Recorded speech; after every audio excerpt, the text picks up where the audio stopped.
Hi everyone, welcome back to my channel. My name is Martha from Martha Is.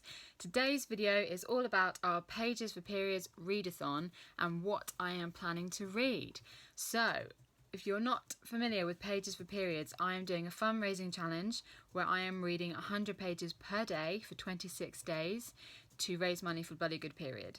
I did a much longer video about this, all about Bloody Good Period and period poverty, and I will link that in the description box down below. So please do go and check that out. I've also done a separate video that I uploaded, I think, yesterday or the day before, which was talking all about what the readathon is. But in a nutshell, we are, so it's not just me doing this challenge, there's a few other people doing it with me on Instagram. Together we are doing a bank holiday weekend readathon to recognise, obviously, that not everyone, or quite a few people, cannot commit to doing the full 100 pages a day challenge with us. So what we wanted to do was say, okay, great, it's bank holiday weekend, how about we do a readathon? And we hope lots of people will join in and will get sponsored or donate for the number of hours they spend reading or the number of books or whatever. Anyway, I will also link that video down below if you want to get involved. So, my TBR for my readathon, I have decided that my goal for this readathon, I'm literally, as I'm saying it, I'm like, this is a bad idea. My goal for this readathon is going to be that I am going to read 26 books over the 3 days. So the readathon commences tomorrow, Friday the 8th of May, and runs until Sunday the 10th of May. And over that time, I want to try and read 26 books because, as you'll see in the videos, this whole challenge has come out of the 26 challenge or the 2.6 challenge. So the number 26 is kind of a thing. 26 books. Possibly a terrible idea. Obviously, I'm not a total maniac. These books are going to be deliberately chosen to be short books, obviously.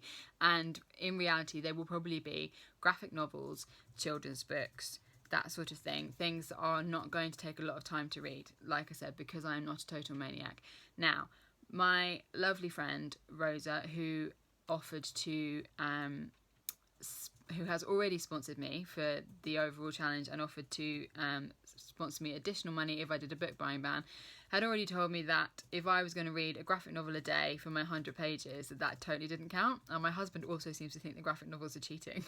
This is not okay. That belies a really kind of, judgy attitude towards graphic novels. But she has permitted me to be reading mainly graphic novels and children's books over this particular 3-day readathon because there's no way that I would read 26 kind of normal books in that time. So I have her permission and then I have to return to normal books. On that, actually, there's a good contrast. Beck, who's one of our fundraising team, has sponsored me to read Captain Corelli's Mandolin next.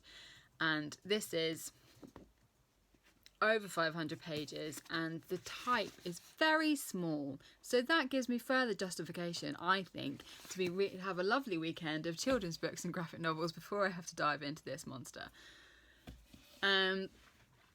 So let's get cracking. What is on my TBR? So I'm not going to take you through the whole 26 books because I'm also going to try and have some level of flexibility. But if you also saw the video about the readathon, we have a bingo card, which is super exciting. So that was created by Eve. Who doesn't love a bingo card? So if you complete the whole bingo card, then Eve and I will donate £2 to our fundraising for each completed card. Obviously, I will be trying to complete the card. So a couple of prompts that I'm going to try and meet are: one is a book with P in the title, P for periods, and this is going to be Emmeline Pankhurst. So this is from the Little People Big Dreams series, and there's not much I can say. It's a really lovely series. I've read a couple of the other ones, like one of the other ones I read was Frida Kahlo. They are designed for young children, so they are 30 pages and have 2 to 3 lines on each page. So this one I think I can rattle through quite quickly. So that's one that I'm going to be reading. Another one that was one of the bingo prompts was to read a book with a strong woman character, a strong woman lead. So I'm going to read Kindred, the graphic novel. So I've already read Kindred before. It's absolutely fantastic, and I bought the graphic novel ages ago. A, because I thought it looked really good, and B, to also try and entice my husband into reading it, because it's probably not the standard sort of book that he would read, but I think the kind of sci-fi-ish element to it, I think he might find quite interesting. So, and he loves a graphic novel. So, I mean, he hasn't read it yet, but I can't judge. There are literally hundreds of books around me that I have not read. So yes, I'm going to be reading this, but I would say the main character is a pretty strong character. If you're like a black woman in the 70s getting hurtled back to antebellum slavery, requires a bit of strength. So those are the two books that are going to meet two of the specific prompts on the bingo card. And then some of the other ones that I'm planning to read are there's this one, Stories for South Asian Supergirls. So if you are fans of books such as Goodnight Stories for Rebel Girls, that sort of I mean, there's loads of those kinds of books around now. This one is that sort of vibe. This is one of the first books I bought from my friend Alexia, Back to Books. And I think it's really great because I don't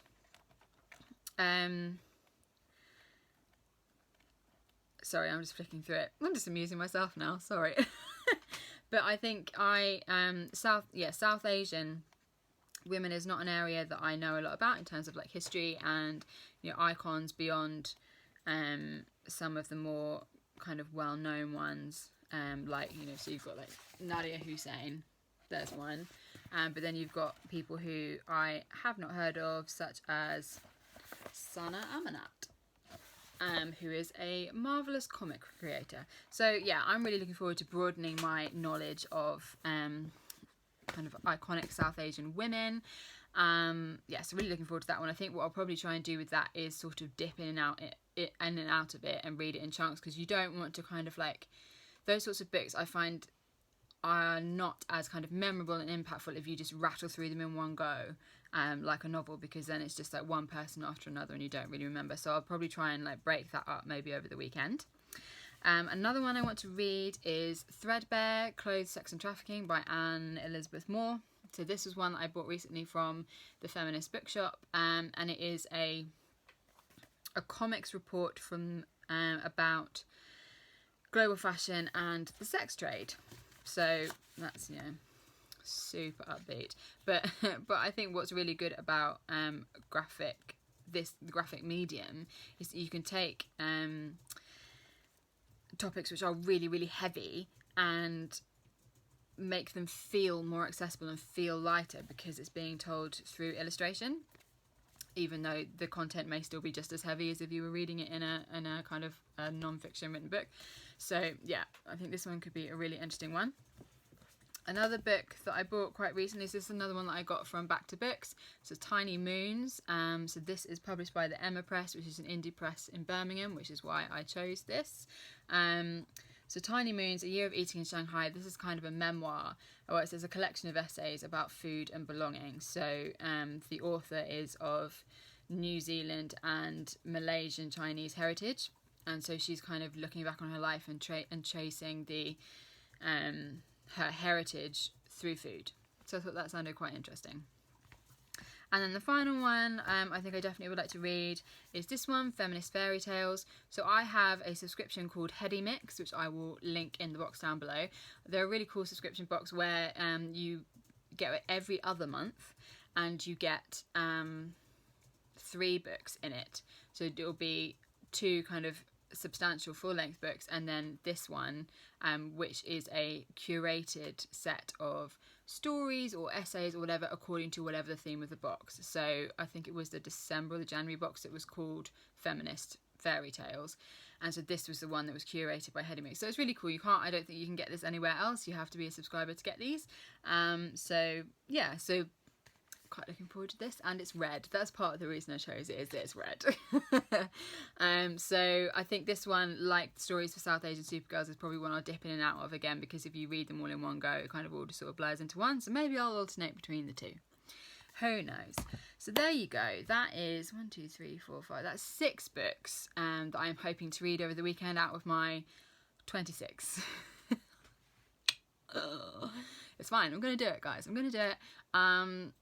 If you would like to sponsor me to try and achieve 26 books, I'd really appreciate that. I will link all the details down below in my Just Giving page. Because come on guys, 26 books in a weekend is pretty good going, even if they are all short ones. So yeah, if you could, if you're up for sponsoring me to do that, I would so appreciate it. If you're not in a position to be able to donate, I completely understand. If you could please please share. So please go onto our Instagram and share about the readathon, about the challenge. Follow Bloody Good Period and find out more about that work. Share the videos. So there's this one. I've made a playlist on my YouTube channel of all the videos about pages of periods. Share, all of that. That would be super helpful. If you enjoyed this video, please give me a thumbs up, subscribe to my channel, and I will see you again soon for another video. Bye!